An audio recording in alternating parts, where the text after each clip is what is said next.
What is up, guys? I'm KBHD here with your first look at the most anticipated phone of 2019 so far from Samsung, and turns out it's actually three phones. There is the Samsung Galaxy S10, the Galaxy S10 Plus, and the Galaxy S10e. So three new phones, each of them familiar in many ways as a Samsung phone, but each of them also has their differences. So first off here, I'm going to focus on the two main ones, I'd say the flagships, the Galaxy S10 and the Galaxy S10 Plus.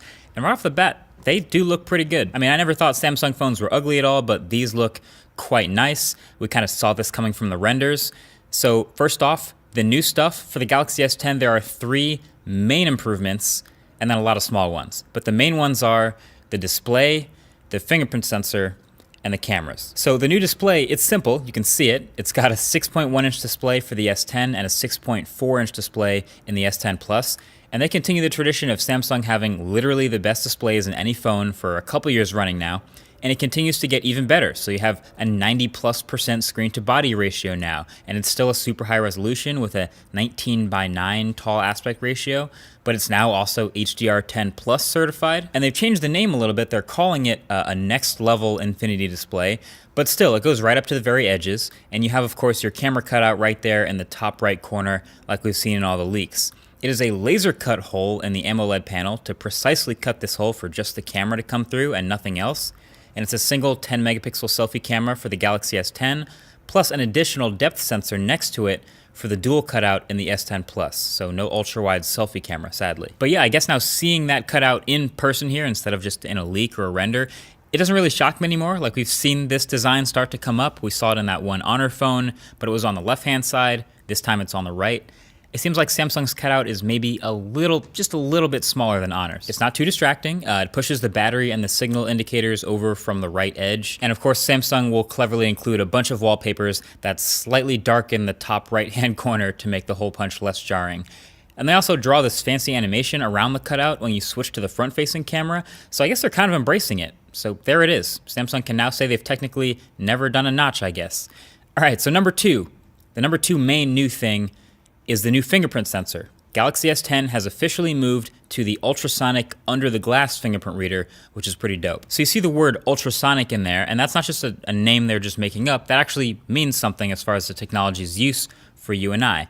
So we've had under-the-glass fingerprint sensors in phones before, namely in phones like the OnePlus 6T, but they've mostly been optical fingerprint sensors, shining a light on your finger to actually read your fingerprint.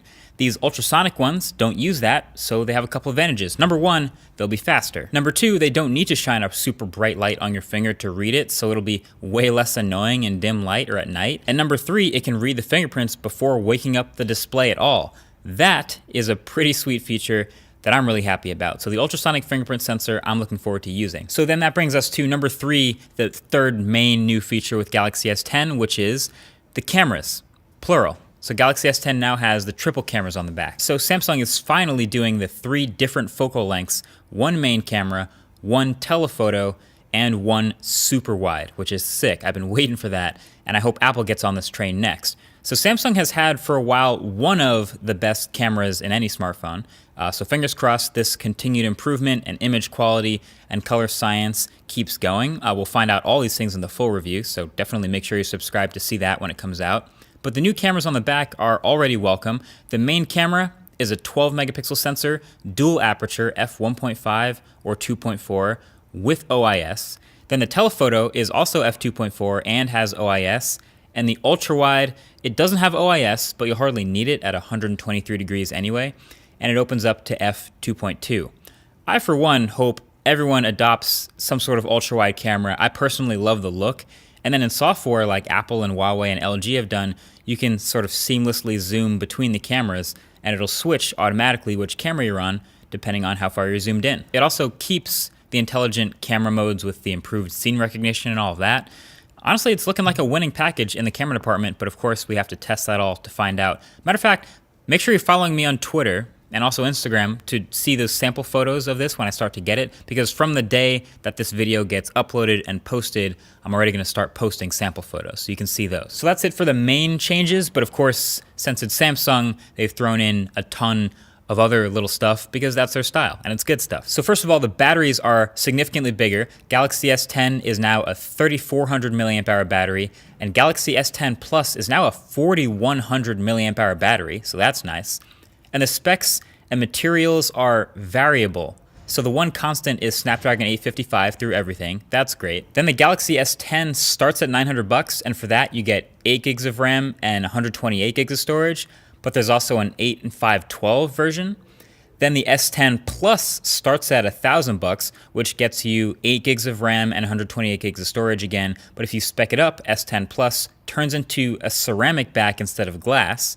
And then there's an 8 by 512 version, or a ridiculous 1 terabyte model with 12 gigs of RAM. So I don't know if maybe you have a habit of bragging about how much RAM your phone has to your friends. I don't know what kind of person would use 12 gigs of RAM, but hey, you can do it now.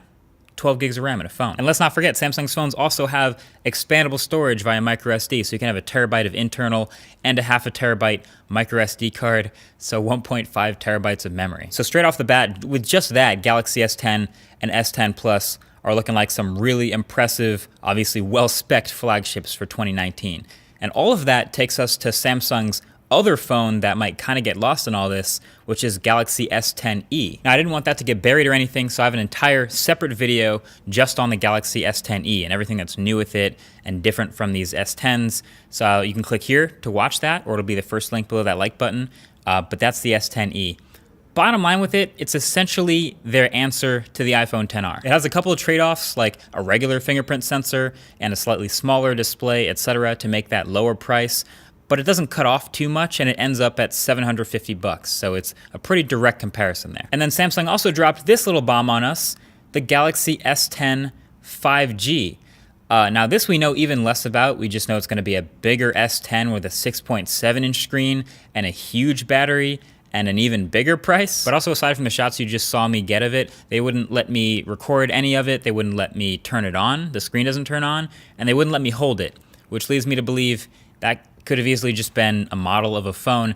That phone doesn't exist yet. It's coming out in allegedly Q2 of 2019, but that'll be a whole separate thing when that comes out. But anyway, yeah, as you can see from the S10 and S10 Plus and from the spec sheets and from holding them, they continue the Samsung tradition of checking all the boxes they possibly can. Still, of course, it has IP68, it has fast charging, fast wireless charging, the headphone jack is still there, it has Wi-Fi 6, the Bixby button, the Bixby button, still there.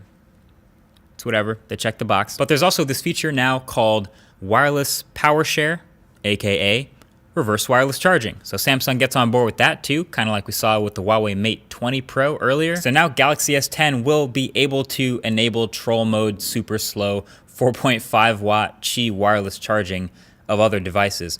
I mean, it's fine that it works. I've said it before, but it's pretty gimmicky. I wouldn't want to actually do this unless it's a literal emergency, but it's more for accessories like the new Galaxy Buds, their wireless earbuds that have a Qi wireless charging case. Also, word on the street is Apple may be thinking of doing this for the new iPhone with the new AirPods 2, which may have a wireless case, but that's all maybe stuff. We'll see. So finally, to top everything off, there are some new colors.